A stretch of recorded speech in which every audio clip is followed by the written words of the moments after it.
حضرت سیدنا منصور بن علیہ رحمہ جو عراق کے مشہور مبلغ تھے فرماتے ہیں، ایک رات عالم خواب میں نے آسمان میں ایک کھلا ہوا دروازہ دیکھا۔ اس سے ایک انتہائی نورانی فرشتہ اترا اور مجھ سے کہنے لگا، اے ابن عمار، خدائے جبار و قہار دن رات کا خالق تمہیں سلام فرماتا ہے اور حکم فرماتا ہے کہ کل اپنا ممبر شراب خانے میں رکھ کر وہیں دل سے نصیحت بیان کرنا کہ اس میں ہمارے بہت سے راز پوشیدہ ہیں اور ہم تمہیں اپنی عجیب نشانیاں دکھائیں گے۔ چنانچہ میں گھبرا کر نیند سے بیدار ہوا اور سوچا کہ یہ عجیب معاملہ ہے، شاید میرا وہم ہو۔ میں نے انا للہ و انا الیہ راجعون پڑھا اور سوچنے لگا کہ صحیح احادیث نااہلوں کے سامنے کیسے بیان کی جائیں اور شراب کے مٹکوں اور پیالوں کے درمیان کس طرح قرآن کریم کی تلاوت کی جائے، نصیحتوں اور آیات مقدسہ کو شرابیوں کے سامنے اور وہ بھی شراب خانے میں پیش کیا جائے۔ چنانچہ میں نے وضو کیا اور 2 رکعت نماز پڑھ کر دوبارہ سو گیا۔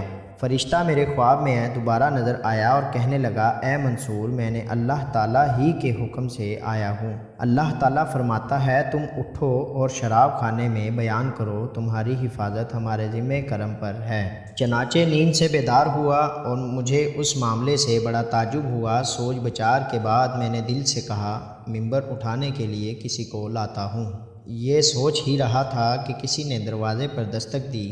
میں نے پوچھا، کون؟ جواب آیا، اے محترم، میں ممبر اٹھانے کے لیے حاضر ہوا ہوں۔ آپ چاہیں تو آپ کے لیے شراب خانے کے درمیان ممبر رکھ دوں یا مٹکوں کے درمیان؟ میں نے پوچھا، تجھ پر یہ راز کیسے منکشف یعنی ظاہر ہوا؟ اس نے بتایا، یہ مجھ پر اسی نے ظاہر کیا ہے جو کسی شے کو کن ہو یعنی ہو جا فرماتا ہے تو وہ ہو جاتی ہے۔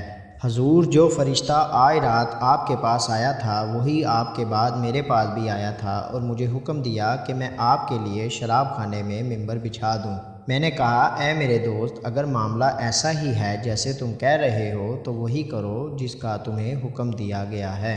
جب صبح خوب روشن ہو گئی تو میں نے حکم کی بجا آوری میں جلدی کی۔ میں نے دیکھا کہ تمام شرابی حلقہ بنائے انتظار میں بیٹھے ہیں۔ بہرحال میں ممبر پر بیٹھ گیا اور کچھ دیر کے لیے سر جھکا لیا، پھر میں نے اپنا سر اٹھایا اور نصیحت بھرا بیان شروع کر دیا۔ الحمدللہ، سب خوبیاں اس ذات کے لیے جس نے اپنے محبوب بندوں کے دلوں کو اپنے قرب کی لذت عطا فرمائی اور انہیں مے خانہ وصال میں داخل کیا اور اپنی شراب طہور سے سیراب کر کے اپنے غیر سے بے خبر کر دیا، اور محب اپنے محبوب کے علاوہ کسی شے میں مشغول نہیں ہوتا۔ جب اس رب جلیل نے ان پر تجلی فرمائی تو جمالی قدرت کے مشاہدے کے وقت ان کے ہوش اڑ گئے۔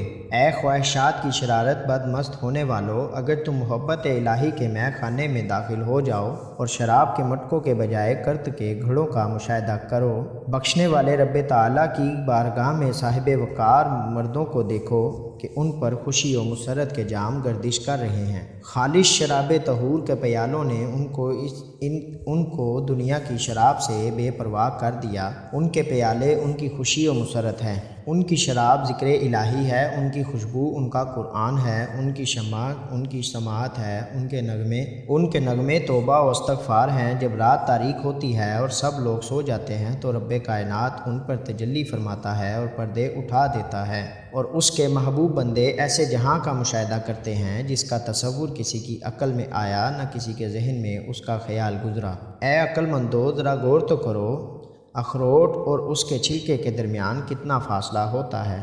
دلوں کی ٹہنیوں کو حرکت دینے والے اور حضرت سیدنا یعقوب و یوسف علیہ السلام کو ملانے والے نے مجھے یہاں بیٹھنے کا اس لیے حکم فرمایا ہے تاکہ وہ تمہارے گناہوں اور نافرمانیوں کو بخش دے اور عفو اور رضا کی دولت کا تاج تمہارے سر پر رکھ دے، ماضی کے گناہوں کو مٹا دے، مجرموں سے درگزر فرمائے اور دھتکارے ہوئے اور نافرمانوں کی توبہ قبول فرمائے۔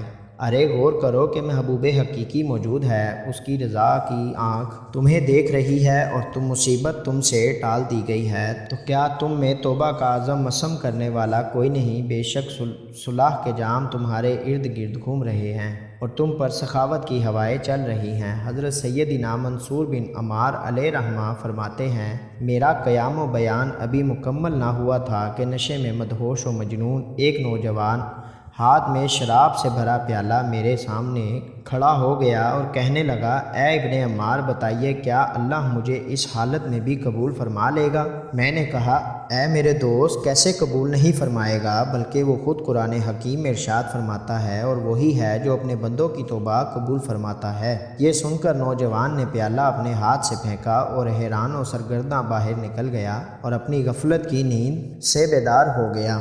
اس کے بعد نشے میں چور ایک بوڑھا شخص ہاتھ میں تبورہ، ایک قسم کا باجا لیے کھڑا ہو کر کہنے لگا، اے ابن عمار، کیا اللہ تعالیٰ اس شخص کی توبہ قبول فرمائے گا جس کی تمام عمر نافرمانی اور گناہوں میں ضائع ہو گئی ہے؟ میں نے کہا، اے محترم، وہ کیسے نہ بخشے گا، حالانکہ وہ خود فرماتا ہے، اور بے شک میں بہت بخشنے والا ہوں۔ اس نے توبہ کرنے والوں کو خوشخبری دی اور ان کے لیے رحم و کرم کا دروازہ کھول دیا۔ جب اس بوڑھے نے میرا کلام سنا تو تبورہ پھینک دیا اور غمگین حالت میں جدھر رخ تھا ادھر نکل گیا۔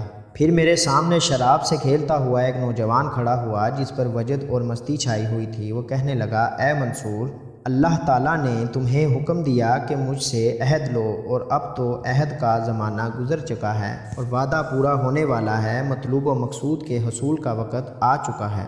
میں نے پوچھا، اے نوجوان، تمہیں اس مقام قرب پر کس نے فائز کیا؟ اس نے جواب دیا، میری ہی وجہ سے خواب میں آپ کو واعظ کا حکم دیا گیا، آپ کے پاس اللہ تعالیٰ کی طرف سے فرشتہ آیا۔ میں نے کہا، اے میرے دوست، یہ تو بتاؤ تم پر یہ راز کس نے منکشف کیا؟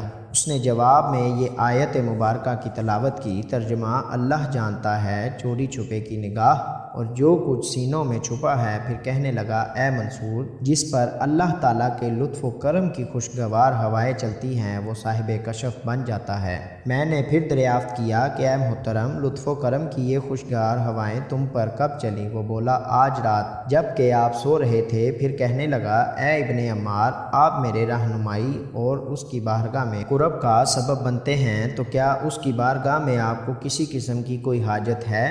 میں نے پوچھا، تمہاری مراد کیا ہے؟ کہنے لگا، اے منصور، اللہ تعالیٰ کی بارگاہ